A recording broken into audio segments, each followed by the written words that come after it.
And other than research activities, we have many student clubs and many student forums.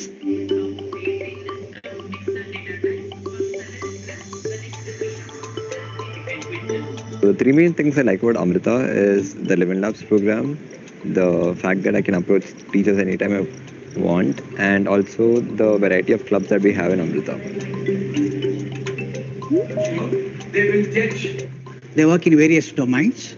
To just name few, the Internet of Things, Wireless Sensor Network, National Language Processing, Human Technology Lab, Robotics, Artificial Intelligence.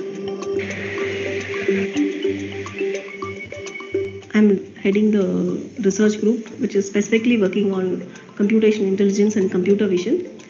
And we have established one state-of-art eye tracking lab, which has been ranging from a low-cost eye tracker to very high-end eye tracker.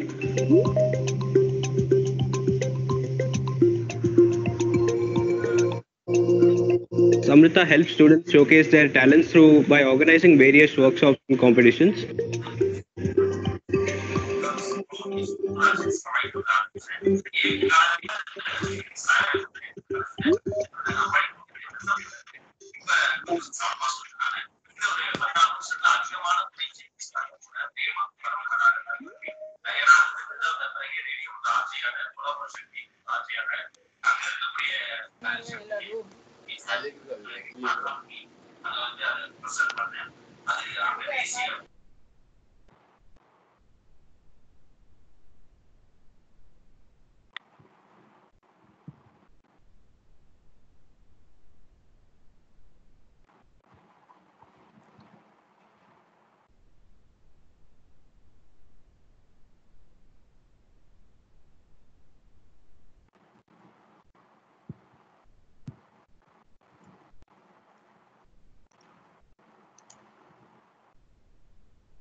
அவங்க பண்ணி வச்சிருக்காங்க.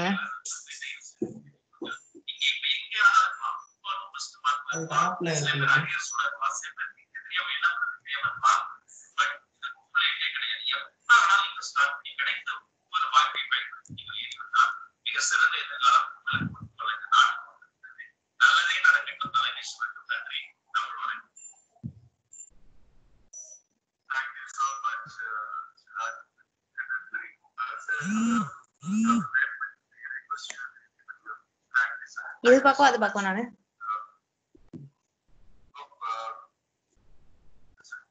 இதுல என்ன பண்றாங்கன்னு அவங்களுக்கும் தெரியல, எனக்கும் தெரியல.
The session will start soon.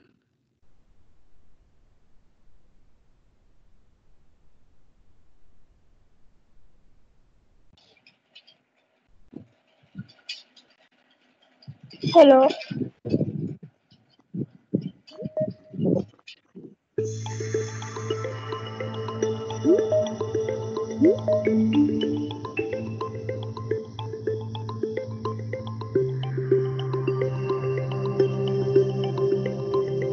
In our department, we offer two undergraduate programs, one on computer science, another on AI, artificial intelligence.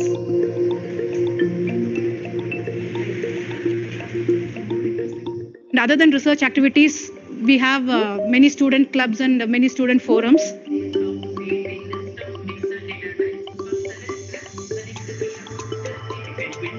The three main things I like about Amrita is the Living Labs program, the fact that I can approach teachers anytime I want, and also the variety of clubs that we have in Amrita.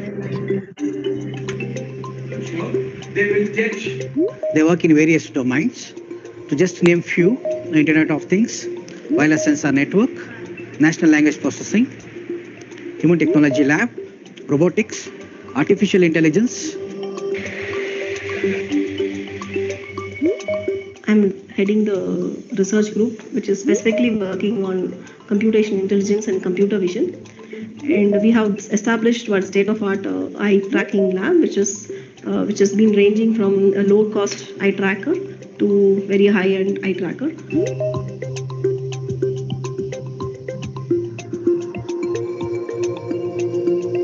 Amrita helps students showcase their talents through by organizing various workshops and competitions.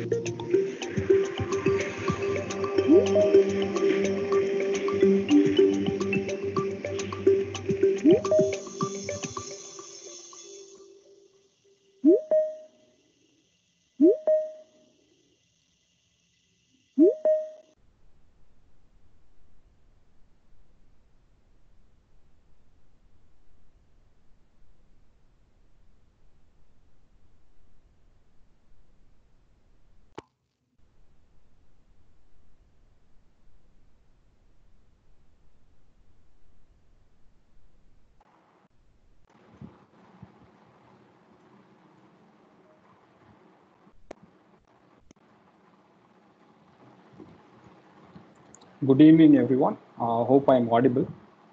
Uh, Good evening, everyone. I'm Nipun on behalf of Department of Computer Science and Engineering, Amrita School of Engineering, Bangalore campus. I welcome you all for the webinar on robot motion planning. So today's webinar is being planned in this order. So initially, we'll have a short presentation on all the MTech courses offered in Amrita across all the three campuses, and that followed by a talk by Dr. Suja P. She's going to explain the robotic activities, the robotic work happening in Amrita Bangalore campus, and followed by a talk by our master student, Ms. Sangeeta, sharing her experience in Amrita as a student, master student. Then there is a talk on robot motion planning by Mr. Midun, who is an alumnus of our campus. So then followed by another student's talk, Ms. Niharika Gowda. She's going to share her experience. Then we'll have Q&A session for all the talks. So then we'll have a feedback. So this is the agenda we have planned.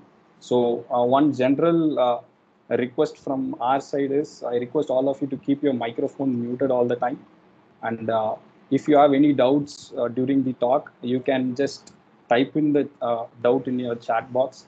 We will make note of all the doubts and then clarify all the doubt towards the end. So thank you. Over to you, Shashank. You can play the presentation.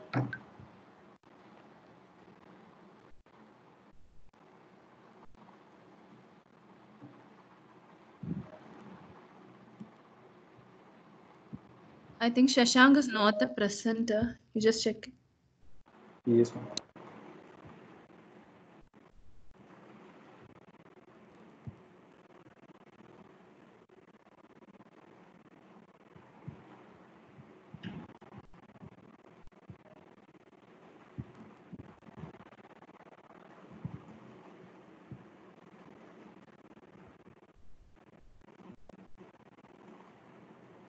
Shall I play then, Nipun?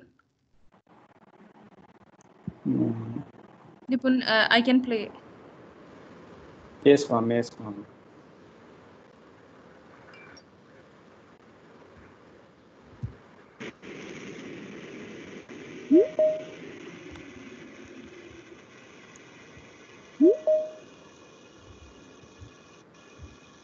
A warm welcome to all those attending today's webinars. Amrita Vishwa Vidyapeetham is a university renowned all across the globe due to the tireless efforts and deeds of Mata Amritanandan. At Amrita, we offer various programs in engineering and medical sciences. In the engineering field, we have BTech, MTech, PhD programs spread across the three campuses, Amritapuri in Kerala, Bangalore in Karnataka, and Coimbatore in Tamil Nadu. Now, why take an MTech at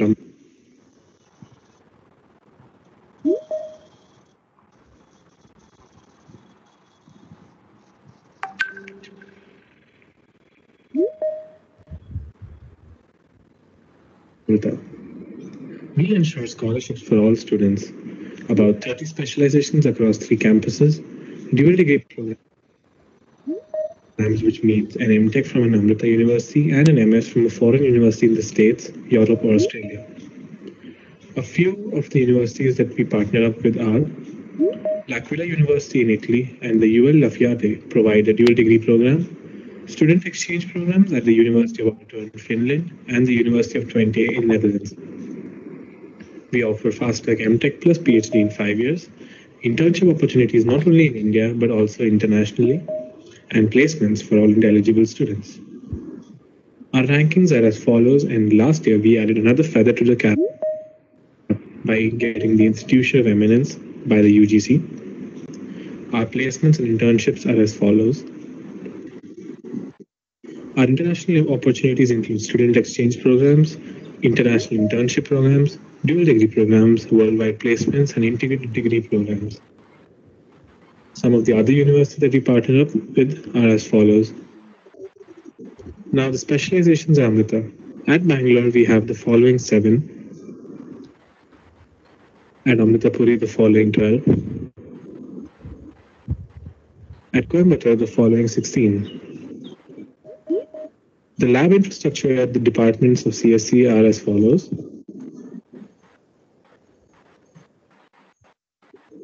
These are some of the trust area groups or the tag teams at the departments of CSC, Computation Intelligence and Computer Vision, Computer Architecture and HPC, Data Mining, Cloud Computing and Information Security, Human Language Technology, IoT and Networks, and the Robotics.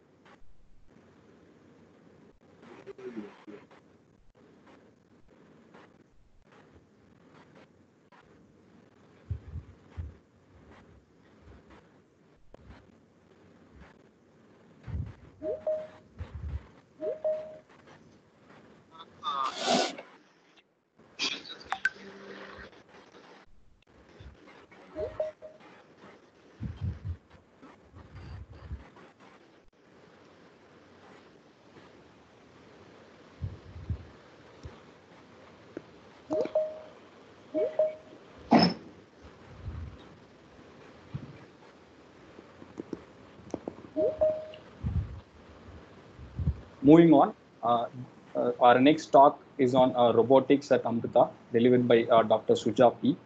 So she's working as an assistant professor in computer science department, Amrita School of Engineering, Bangalore. She has completed her BE in computer science and engineering Bharat University, Coimbatore. She pursued her MTech in computer vision and image processing and PhD at Amrita Vishwa Vidyapeetham. She has 2 years of teaching and research experience. Her research topic is emotion recognition from facial expression using images and videos. Her research interests include human-robot interaction,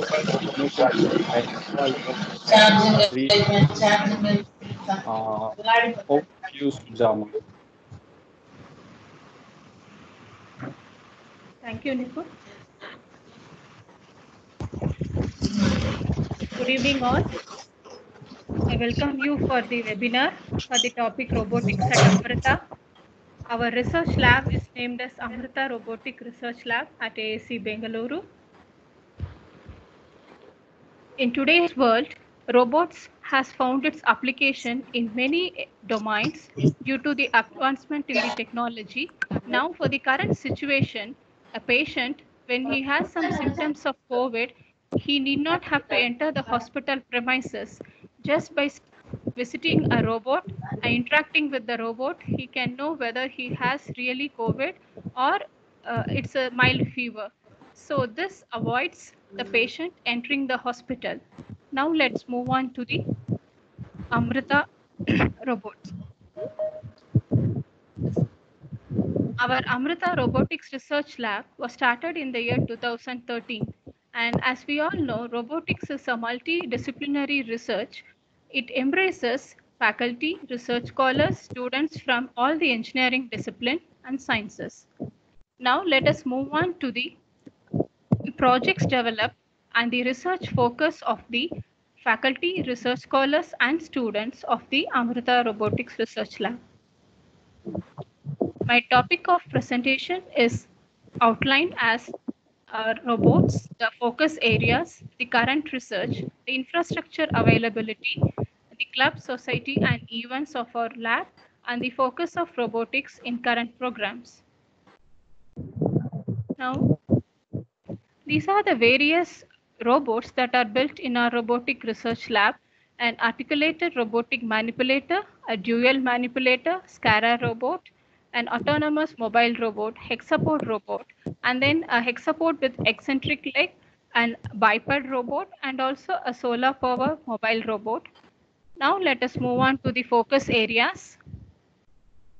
So the major focus areas of our research labs are industrial manipulators, where we focus on the research on manipulators and the anthropomorphic manipulators. Another interesting area of research is service robotics, where the navigation techniques for autonomous mobile service robot and farm robotics are explored. Then the humanoid robots, the stability and control of biped robot working on an uneven terrain has been explored. And under the rescue robotics, an autonomous micro quadcopter is being developed.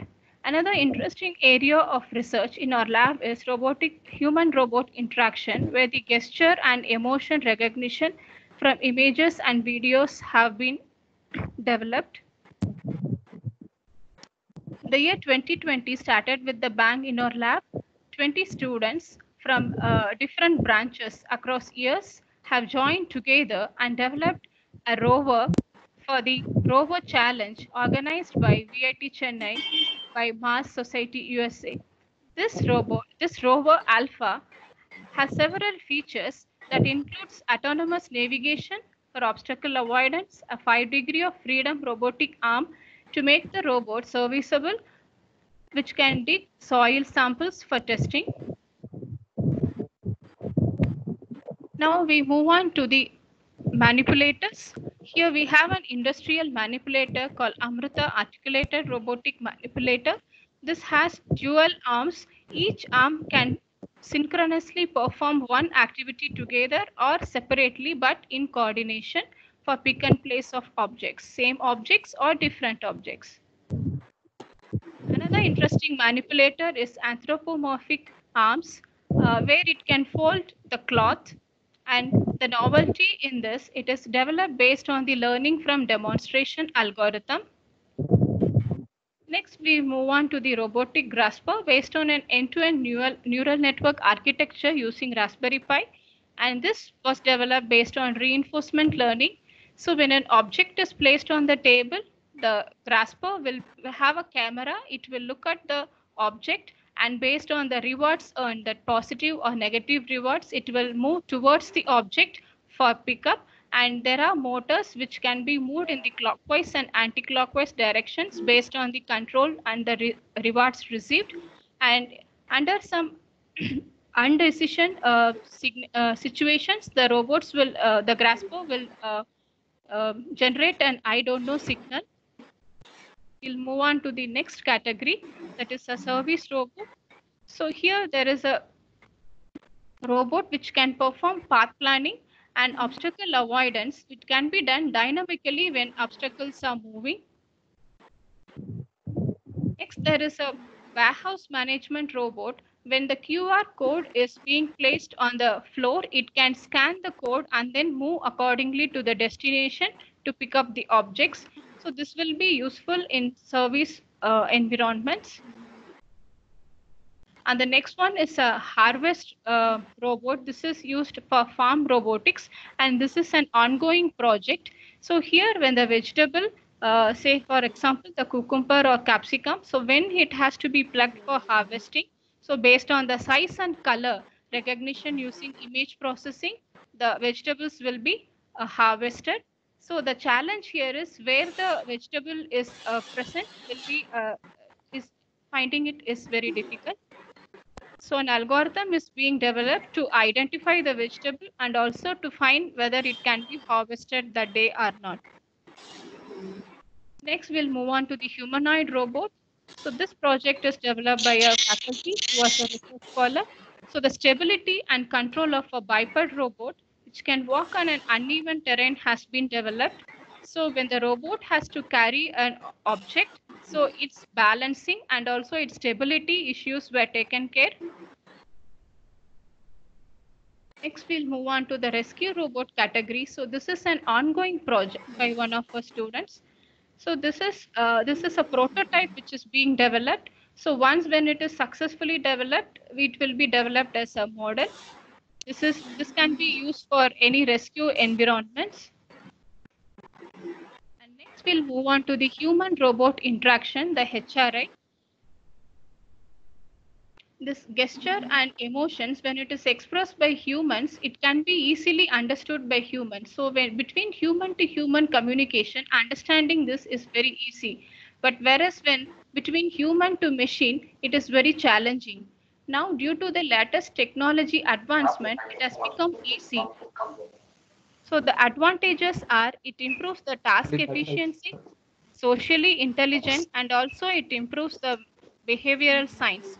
So this emotion and gesture recognition, it finds its application in social and service environment when the patient is under care or even under a senior citizen home. And when the driver is found sleepy also, it can be identified by his facial expressions and gestures. And Mudra, it is a smart glove which has been developed by our students. So here it is developed for the speech and hearing impairment children. So when they are unable to understand the communication made by the sign language, so it converts the sign language into voice. So the gloves are embedded with sensors. So when these gloves are worn and then the sign language is made by the person, it converts, the sensors converts into voice. Now the others can understand this. Next, we'll move on to the emotion recognition. There are different modalities of emotion recognition: image, video, biological signal, and through speech. So in our research lab, we are performing emotion recognition through all the modalities. And these basic emotions are happy, anger, surprise, sad, disgust, fear, and neutral. And these are the emotions expressed by humans. When these emotions are expressed, machines has to understand this and also it can synthesize it. So when machine synthesize, it could be one of those shown above. So a robot can understand the emotions and it can express the emotions. And one of the interesting project that was developed was emotion recognition at varying pose, illumination, and age variations at real time. So this was developed using Raspberry Pi 2, and this can be deployed in any social or service environment. And this works for different illuminations, different poses, and for different age group of people. And this is an ongoing project. And here, this emotion recognition is being recognized for children with special needs, especially autism, where it is extremely useful to monitor their emotions. These children emotions keep changes very rapidly and they are always anxious. So to monitor their emotions by the people at home or even the caregiver, this robot, this model will help them to monitor it. So this model has a Raspberry Pi 4 and then a Pi camera attached to it and a console for display. So when a person sits in front of this Pi camera and expresses the emotion, so this model extracts the features and tries to recognize the emotion and also displays the emoticon. So the LEDs will display the accuracy confidence interval, and this can be deployed in the service environments or at home for the special needs children. And this method uses the concept of meta learning, where we need only very few samples for learning. And uh, these children they are responding to the parents in a very different way. So it is very difficult to understand their emotions, and this model will help them to make their learning better. Current research that is happening in our research labs are autonomous mobile service robots. So several techniques and algorithms have been developed for path planning and navigation in dynamic environment. This is under progress. And the other research that is happening are related to the three facets of robots: self-navigation, HRI, and object manipulation, and also emotion recognition using multimodalities for people with dementia. The infrastructure facilities of a robotics lab are a 3D printer, a mobile robotics platform Firebird, Pilot Premium Kit, Mindstorm Kit, and all other kits. And also we have emotion data sets from CMU Multiply, Binghamton University, and NYC, the CAFE data set. And also we have developed many in-house developed data sets for performing emotions and gesture recognitions. We also have workstations from NVIDIA with GPUs. The lab has a facility for fabrication, soldering, and assembling. We have an Amrita Club for Robotics and Mechatronics. It is called ACROM. So this club organizes various events throughout the year. And also we have a students chapter under the banner IEEE Robotics and Automation Society. We have two senior members of IEEE RAS. And this Robodium at ASC, we conduct national level robotic competitions every year. And also summer internships are given to the students in or outside Amrita. So students from other colleges also can apply for summer internships. And apart from the MTech programs, what you have seen earlier, we have BTech in the department of CSE. We have BTech in CSE and also artificial intelligence, that is called as BTC AI, BTech in computer science and AI. It has specialization in robotics. To mention a few courses that are focused on robotics, we have intelligence of biological system, ROS and robot simulation, reinforcement learning, deep reinforcement learning, AI in NLP and speech processing, dynamics and control of robotics, sensors for robotics, and application of robotics. So this is a brief introduction about the robotics, the projects, and then the research focus, and also the facilities. Thank you.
Moving on, our next talk is by one of our master's student, Angita. She is an MTech final year CST student, currently doing her internship at Oracle Private Limited, Bangalore. I request Angita to share her experience at our Amrita Bangalore campus. Over to you, Angita.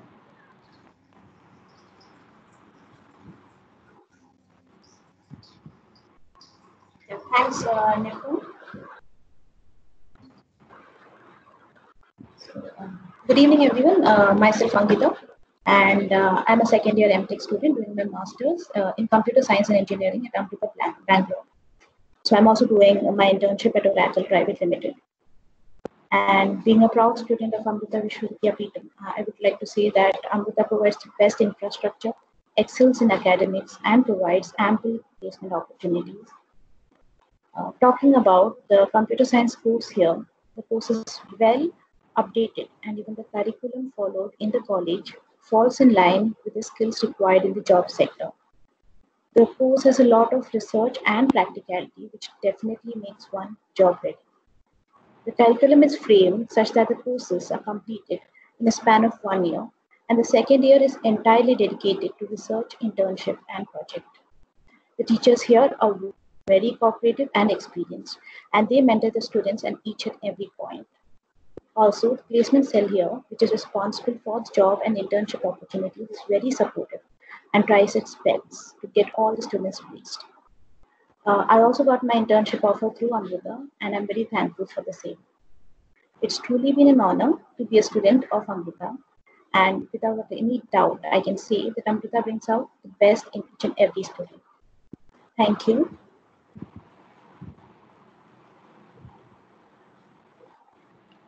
Thank you, Ankita, for sharing your experience. So next is the talk of the webinar, that is robot motion planning by Mr. Midun. So Midun is currently a research fellow at a School of Computer Science, College of Science, University of Lincoln, England. So it's a pleasure to introduce Mr. Midun. He is finishing his PhD from Robotic Research Center at IIT Hyderabad. His research work is towards vision-based control of manipulators. Application domain is redundant space manipulators of an orbit services. He obtained his master's in embedded system from Amrita School of Engineering, Bangalore. His research interests are robot motion planning and control, vision-based control, machine learning-based control. I'm also really proud to say that Midun is our alumni. He did his master's in embedded system in our campus. So he was one of the early members of robotic research lab. He did his master thesis in the lab. His manipulator journey started from there. If I can say, that is what his journey started from there. Over to you, Midun. Yes, hello. I hope I am audible. Yes, you are audible, Midun. You can share your screen. Okay.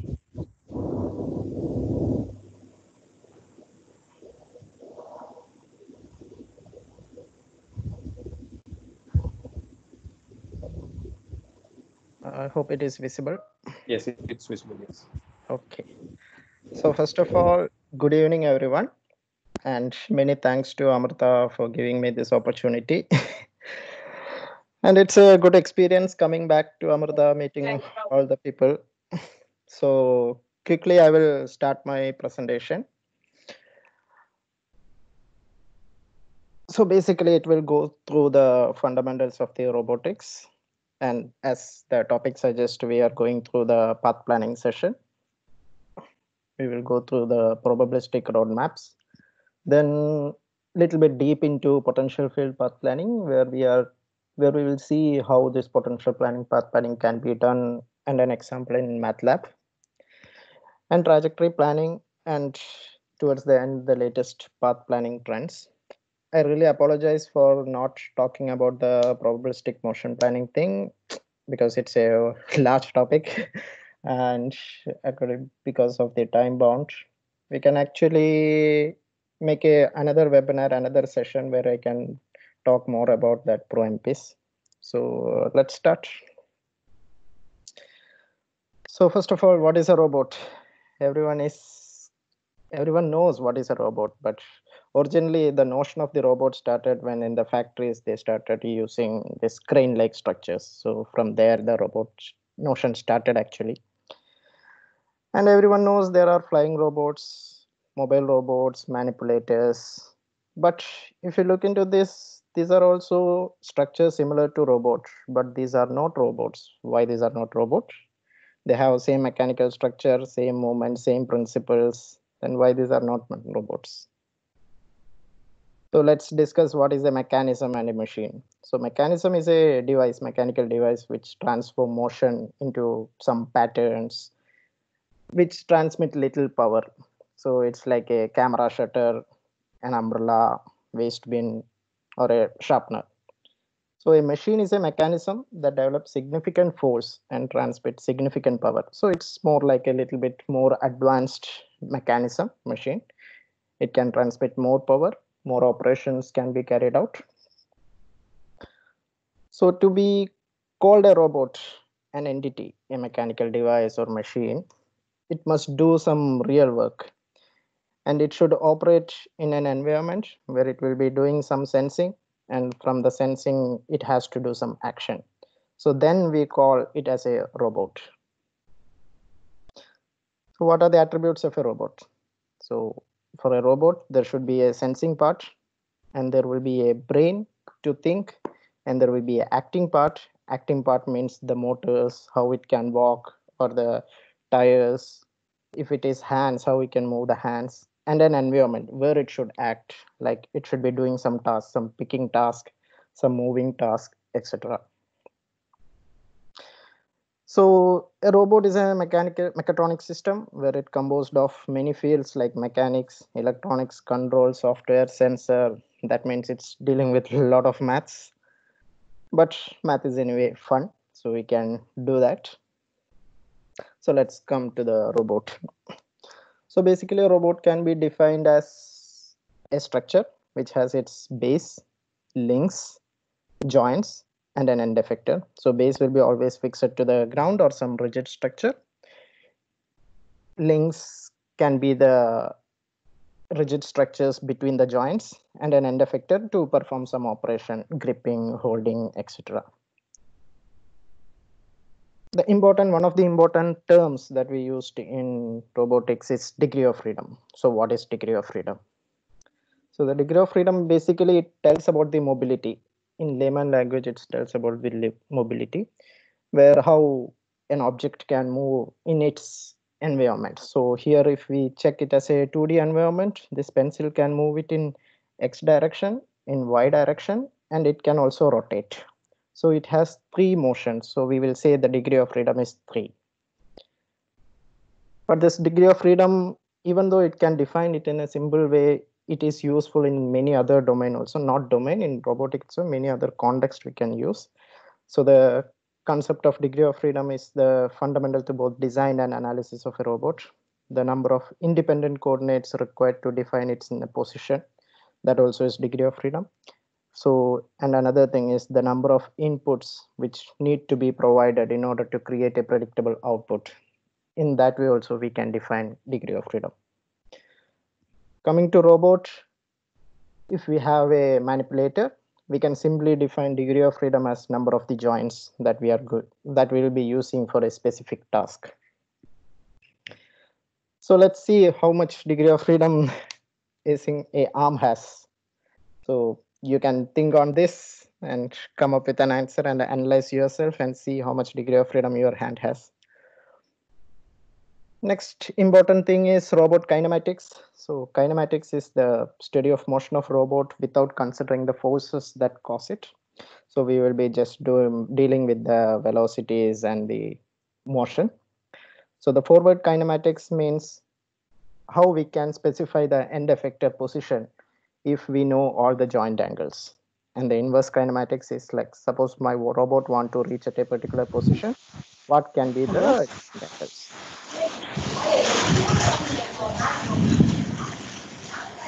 So let's see what is path planning. So path planning is determining where to go without hitting an obstacle. So in layman language, that is what path planning. So basically, there are two things, path planning and trajectory planning. So path planning, we just show the path where it should go. In trajectory planning, it is more organized way of path planning. We will say like, within this time, you have to reach this point, and after that, you have to go to this point. So the trajectory planning always deals with a time factor. Path planning, it is just a notion where you are going. It doesn't deal with how to go or which speed you have to go, etc. So initially we will go through the path planning session. Then we will come up with little bit into the trajectory planning. So the path planning. So the problem statement is compute a collision-free path for the robot to move among the static obstacles. The important thing is static obstacles. We will start with the static obstacles, then we can elaborate into dynamic obstacles also. So our inputs are, we know the geometry of the robot and we know where are the obstacles are, and then the kinematics of the robot, obviously. Then initial and goal configurations, where we want to go, where we are going, from where we are going to start. So the output will be, for the output of the path planning algorithm will be a set of continuous sequence in terms of robot configuration. So how it was starting from the initial position to the final position. So we will quickly go through some definitions. So the configuration just defines how is a robot, how we can define a robot. So we can simply say in this 2 degree of freedom structures, we can define this robot by θ1 angle and θ2 angle. Like θ1 is 10 degree, θ2 is 20 degree. The robot will be in a particular position. So that is a configuration. So configuration space, it defines all the joint positions of the robot which it can acquire. So suppose this robot, this θ1 angle can move 180 degrees. So here θ2 can move 360 degrees. So that is its configuration space. And the free configuration means the configurations that does not collide with the obstacles. And the free space is the all set of configurations, which is a subset of the configuration space anyway. So suppose let's have a robot and an obstacle. Robot want to travel from A to B, and there is obstacle here. So this is in the Cartesian space, like we know this is the x direction, y direction, etc. What is the position of the object? What is the position of A and B? In order to define this, we will check the environment in joint space, where it is we are defining θ1 and θ2, and see how. So this is the obstacle that we are seeing in the Cartesian domain. In the joint space, the obstacle is defined like this. So there is no possible way to go from θ0, θa to θb. So this defines the obstacle. So how we can manipulate all these things, that is we are going to deal with path planning. Here also we can see how we can go from here to here. It is not only a single configuration, θ1 and θ2. We can have multiple values of θ1 and θ2 for reaching this position. We can go through exactly close to like this. We can go through this way also. So there are many configurations possible. In terms of a mobile robot, suppose there is a mobile robot and we have obstacles. So this is a 2D environment, and we can have motions like X and Y. So for the mobile robot, this is the configuration space. For a manipulator, the configuration space is defined in terms of its joint angles. And here it is defined with the linear motion, X and Y. The next thing is object growing. Since we assume that robot end effector is round, or any mobile robot is round, we can grow obstacles by its width and then consider the robot will be a point, which is very useful in doing path planning. So here we can see we are actually modifying the obstacles. We are increasing the size of the obstacle with the size of the object, so size of the robot. Then we can consider the environment in which the robot is a point object.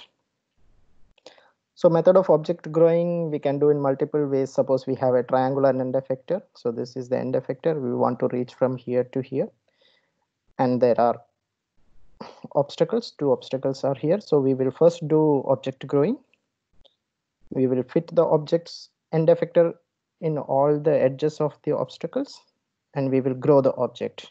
So when we grow the object, here we have the point end effector or point robot. Then the path planning is easy. So the first one is probabilistic roadmaps. So here what we do is, like here in an environment, we have obstacles and we have a start position and end position somewhere, what we'll do is we will randomly sample the space. Like suppose this is a environment x10, y10. We will take random points 2, 5, 2, 5, 2, 5, 10, 10, etc. And we will see whether those points are within the obstacle or it is outside the obstacle. If it is outside the obstacle, we take it as a valid point. Then we will connect all those points. And we will continue these connections till all the points are reached or till the end point is reached, where the desired position is reached. So once it is reached, we can actually connect to all these points and we can get a map. Actually, this is a very basic version. There is many modified versions of this in many different ways, which serves different applications. It will give advantages in time, etc.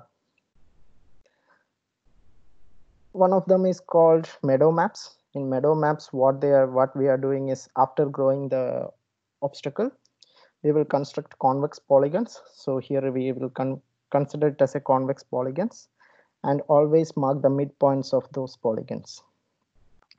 And now here we are trying to join the midpoints.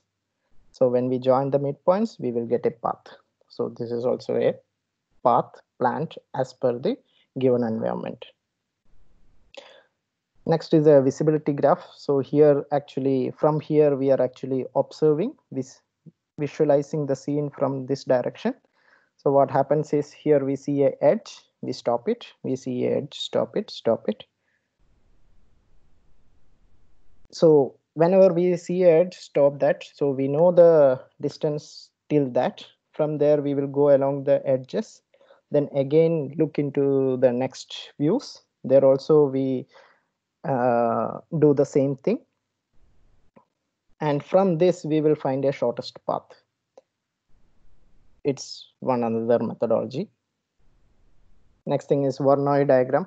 This is a popular mechanism. So what here do is, it will find always the shortest distance between these two objects or the mid distance between these two obstacles.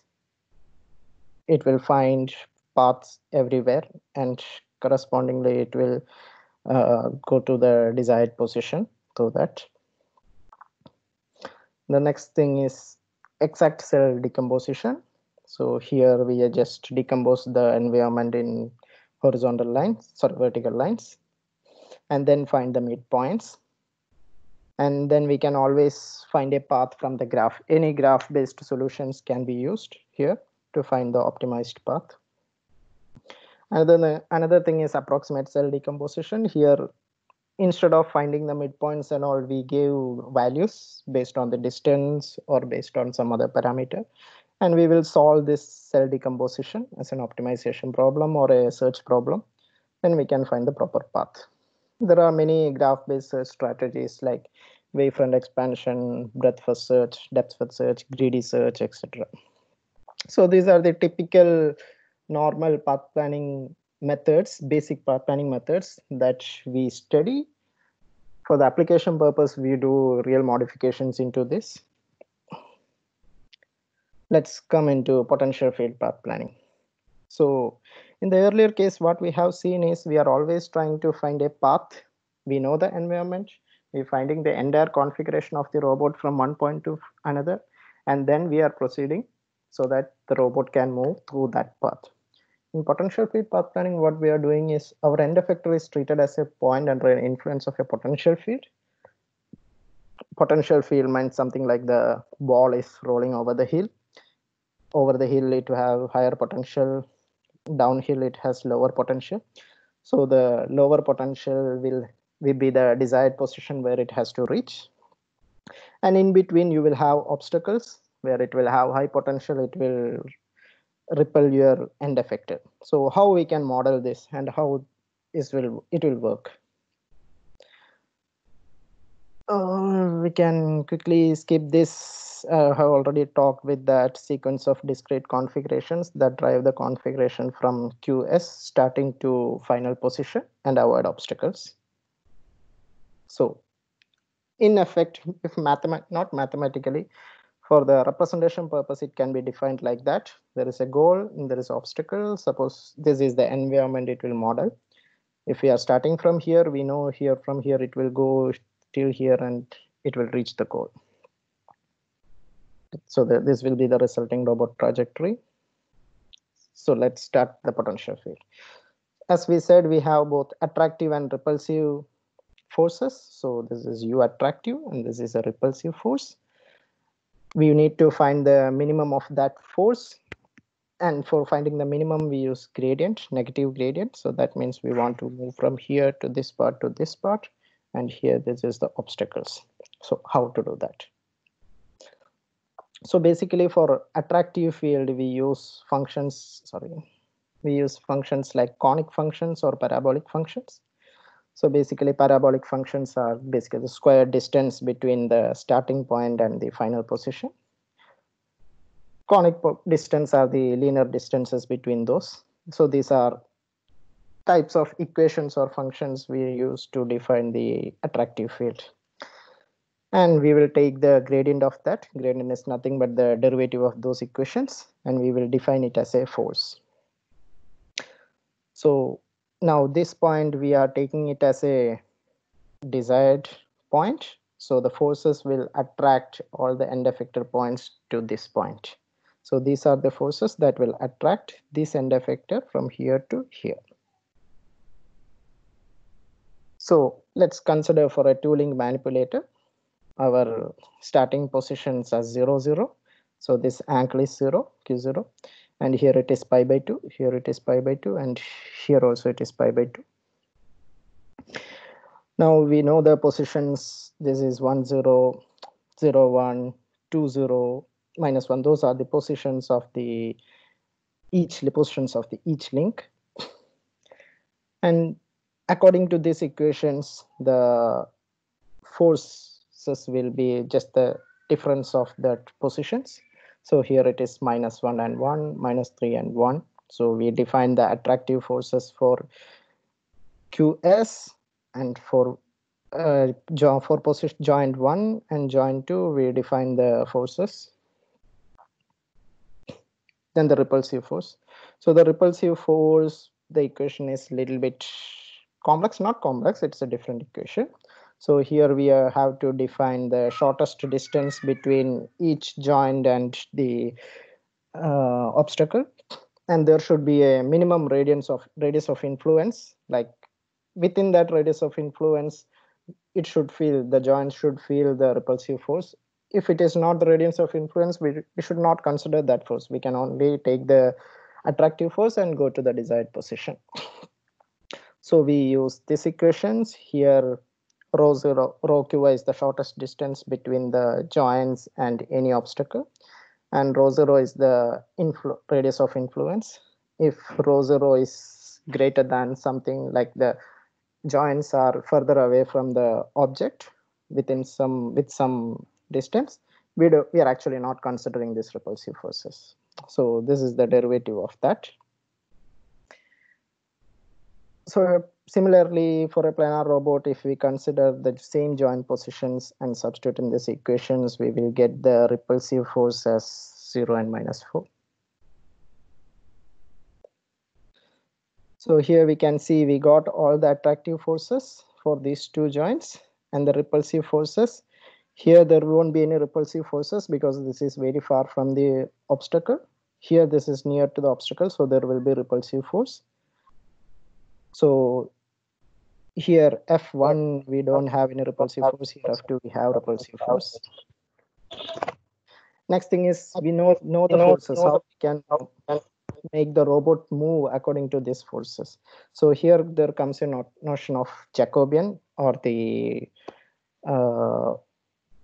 force conversion. We are converting the forces, the environmental forces acting upon the joints or the end effector to their joint torques. So torques is nothing but at which rate you will be moving your motors in the joints.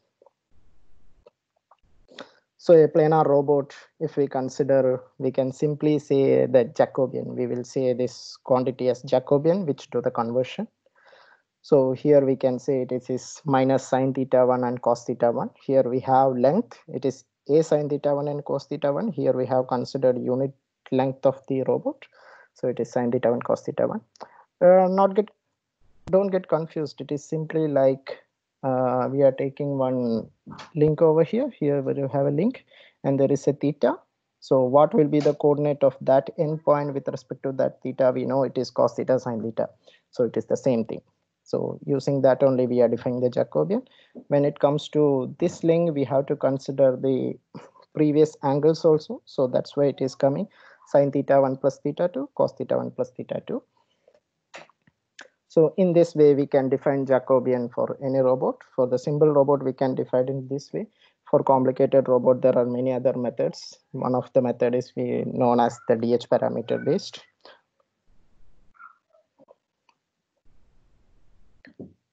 So here it is a two-link planar manipulator where the Jacobians, we applied these Jacobians, and after application of the Jacobians, we can see the torque values here. So these are the torques generated for each joint.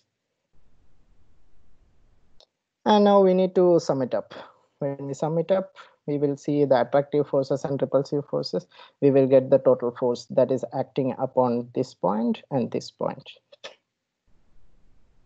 Next thing is gradient descent. So the gradient descent, it's an algorithm. It's basically an algorithm for doing this potential field-based path planning. So first, determine the initial configuration. Second, given a desired point in workspace, use this to create an attractive potential field. Locate obstacle in workspace, create a repulsive potential field. Sum the joint torques in the configuration space. Use gradient descent to reach your target configuration.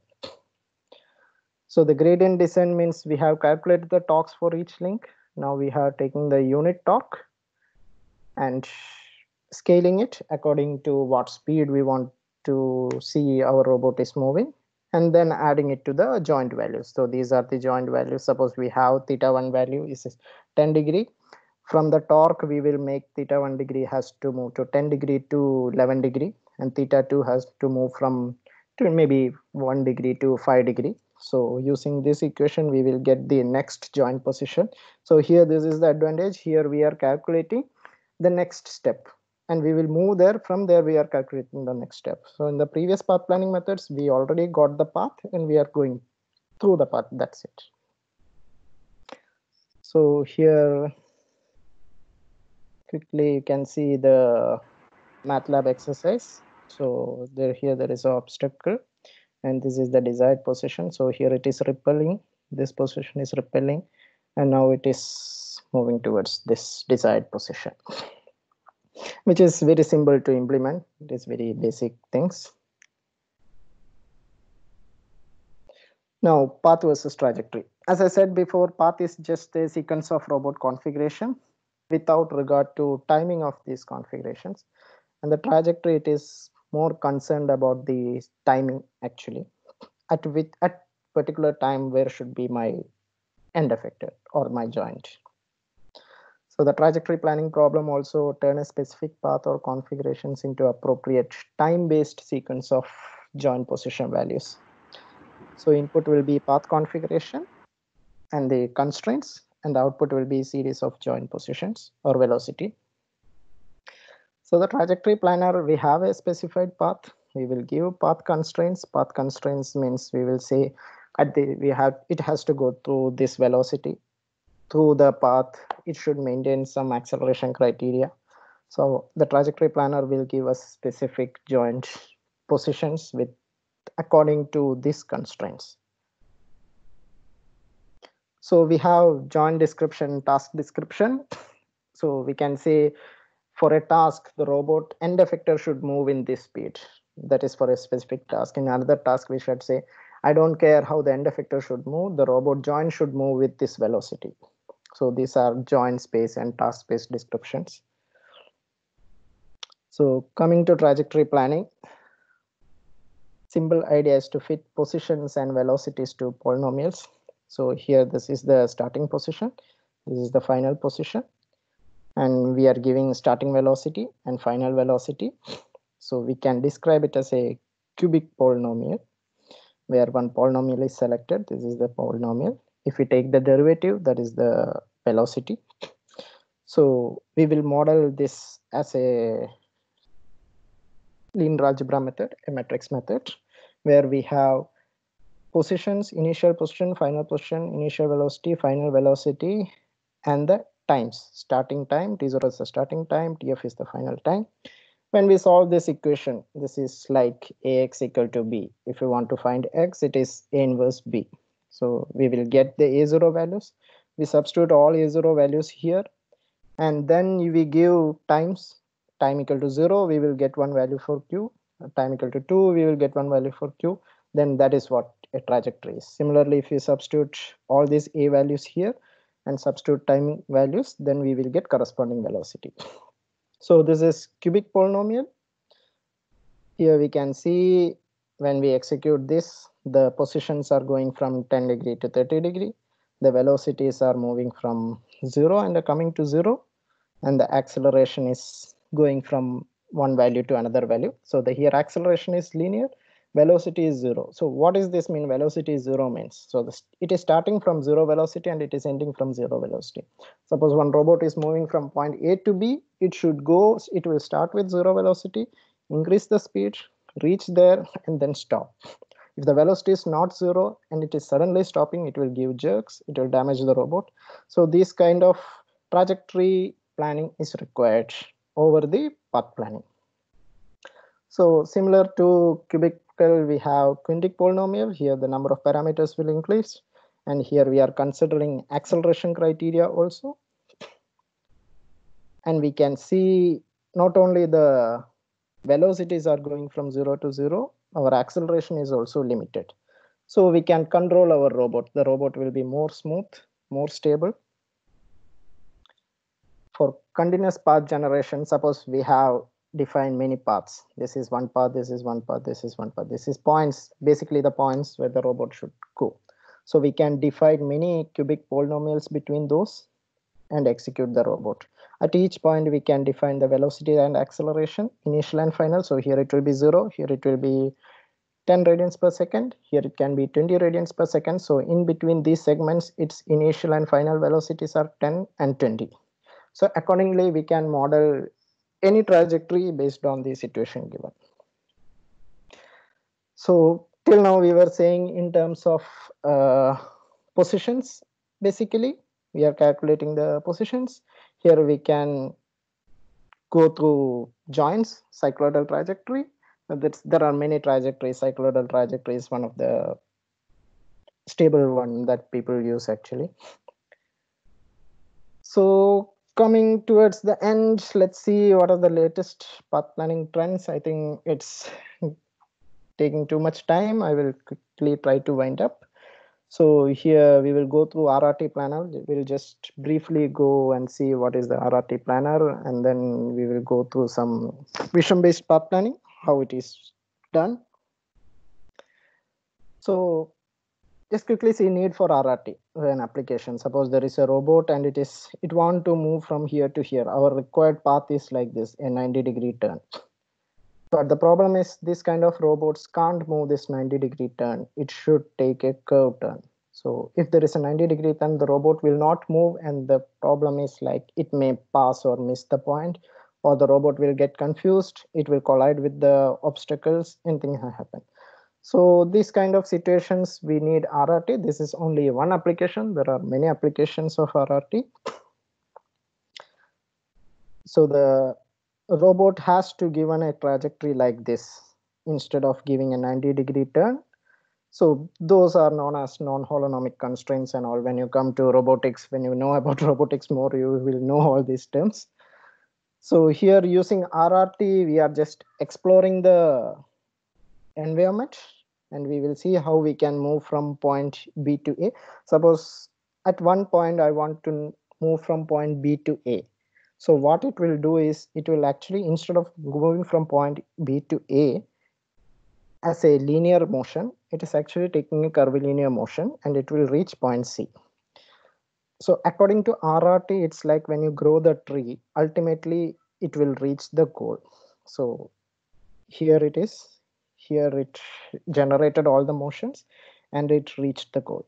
So once the tree is grown and it reached the goal, we will retrace the tree and take that path as a successful path. So here you can see the tree is being grown and once it reaches the desired positions, this is the path generated. So here there is an obstacle avoidance algorithm which is also generated by RRT. So this is the planned path and the robot has to move.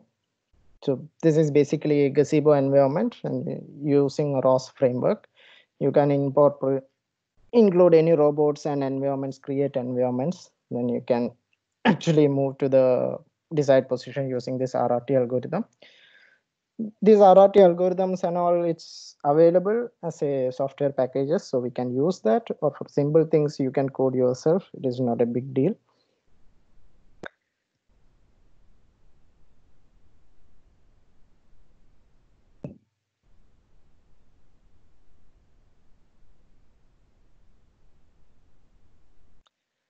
So now coming to vision-based control. So these days, all the robots we know, like we are using cameras and other sensors and all. So use computer vision data to control the motion of a robot. So basically we can mount the camera on the robot or somewhere fixed in the workspace. Then according to that, the robot can move. So there are two configurations, eye in hand and eye to hand. There is image-based, position-based, many methods, servoing methods. So this is what visual servoing is actually. We know some feature points. We want to move to the desired feature points. Here I am saying this is with respect to the camera, with respect to the view that the robot is seeing. So it has to move from here to here. So what it will do? So simply saying, it will consider this distance as a error. So we know where it has to move. We know the current positions in the image plane. And there is a distance, so this distance is nothing but error. And there is a interaction matrix function, or we can say it as a image Jacobian. It will convert this error, or it will transform the error to corresponding camera velocities. So if this is the error, we know what should be our camera velocity to move to reach that position. Similarly, we can convert this camera position to joint velocities if it is a manipulated.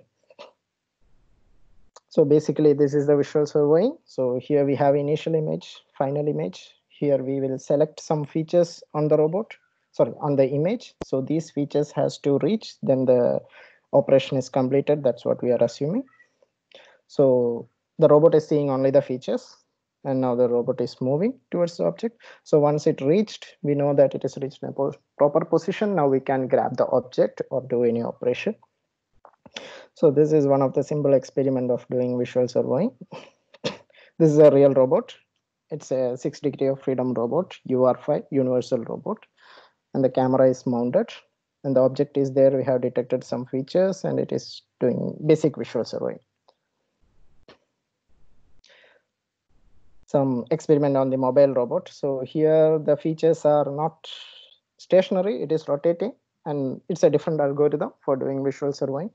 Now you can see the features are now moving towards this desired position. So at the desired position, the features will be matched and it reached the successful position. So that's it, my session. I will just motivate you, like, why study a robot or robotics? There are many applications these days. Industrial automation, as you know, the corona industries are not working, people are not going, but if there are robots, many industries are working with these robots. So there are a lot of scope in industrial automation, hazardous or emergency environment, surveillance and exploration, amusement and entertainment, which is also a big sector actually, locomotion, agricultural robotics, this is also one of the growing field. Construction, of course, robotic surgeries, exoskeleton robot, search and rescue operations, teleoperation for nuclear power plant or medical robotics and all, we need this teleoperation. So there are a lot of interesting opportunities. So this is a very good field. So I'm concluding my session. Thanks. So if anyone have any questions and all, we can discuss if we have time. Thank you. Thank you. Thank you, Midun, for that insightful talk on motion planning for both mobile and industrial manipulators. I'm sure people would have found it interesting. So if you have any queries regarding the talk, kindly post it in the chat. We'll address it towards the end. So moving on with the agenda, next is a talk by our master's student, Miss Niharika Gowda. She is a final year MTech CSE student. So over to you, Niharika.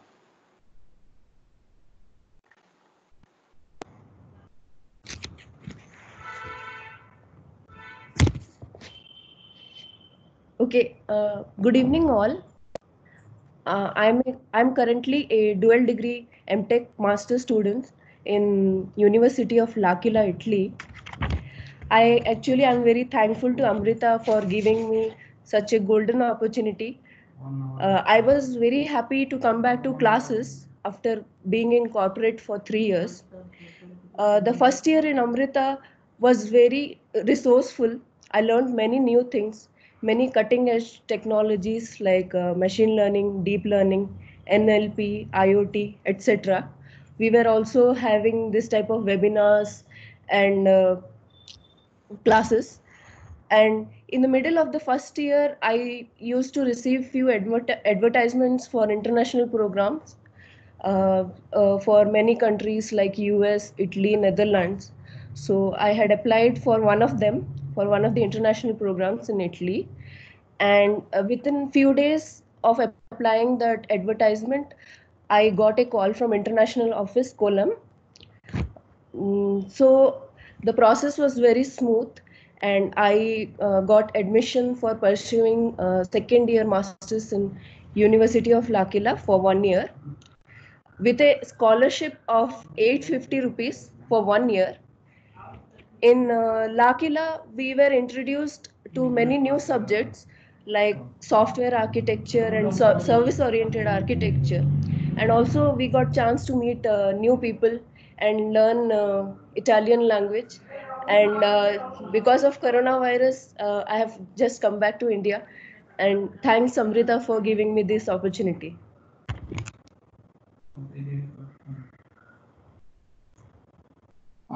Thank you, Niharika. Thank you. So just one more small thing before the Q&A. Our admissions coordinator, Ms. Suchitra from Amritpuri campus wanted to interact with the attendees. Over to you, Ms. Suchitra.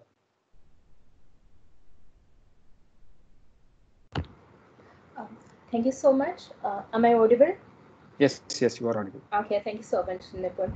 Hi, thank you so much for all the participants. Thanks for attending all our webinars. And I would like to inform you one thing particularly.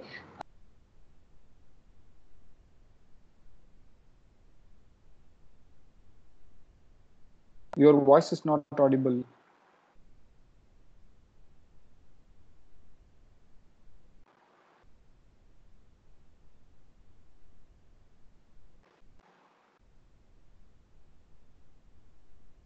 Hello? Yes, your voice was not audible in between. Sorry, if you can repeat whatever you just told. Okay. I was thanking all the participants for attending our webinars all these days. And I would like to inform one important thing to all participants. We are unable to provide any certificates for participating in these webinars because it's a free online seminar. And we usually, Amrita University, provide certificate of participation to webinars, at least a one-day webinar, which is happening in our campuses, one-day hands-on workshops or technical webinars. So I'm so sorry. So we can't provide any certificate of participation. And if your students are more interested in learning about robotics, apart from our CSE campus, Bangalore, you can learn more about robotics in our other campuses also. We are offering robotics and industry 4.0 courses in our Amritpuri Kollam campuses and Coimbatore campuses as well. We are offering embedded control and automation at our Amritapuri campus, industrial intelligence systems at our Coimbatore campus, again robotics and automation at our campus. So whoever who are interested in learning more about robotics, you can join all these courses. CSE at Bangalore and IIS, Industrial Intelligence Systems at Coimbatore, Embedded Control and Automation at Kollam, and Robotics and Automation at Kollam campus. Thank you so much.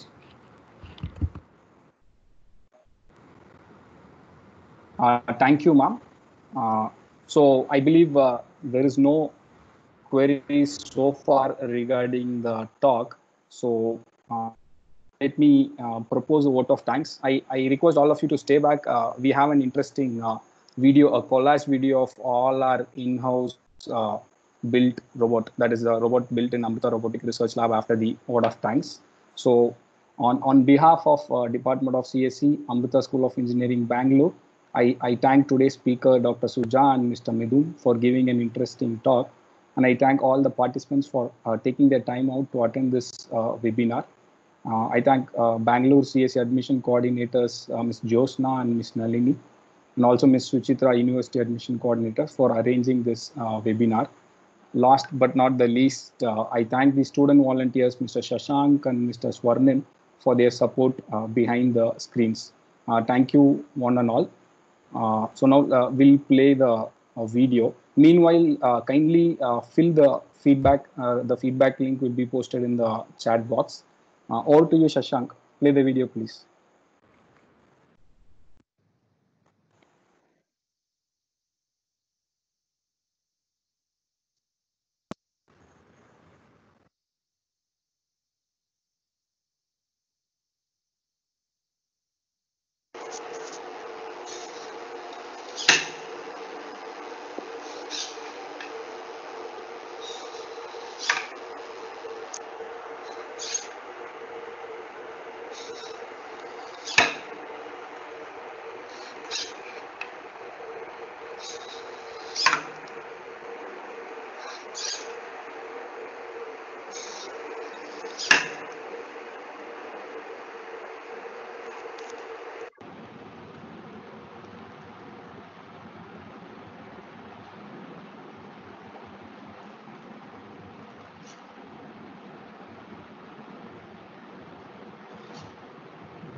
Now it will work.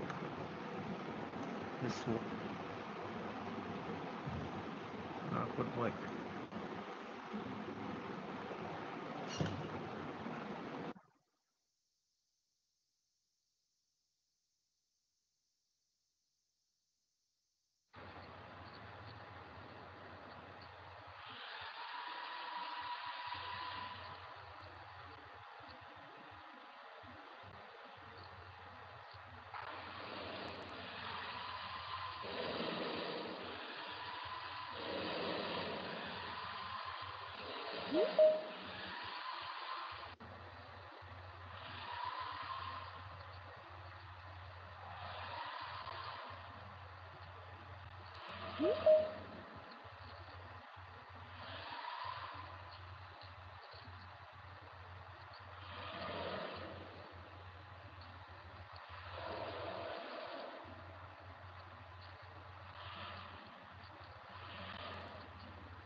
Yes, that was the video.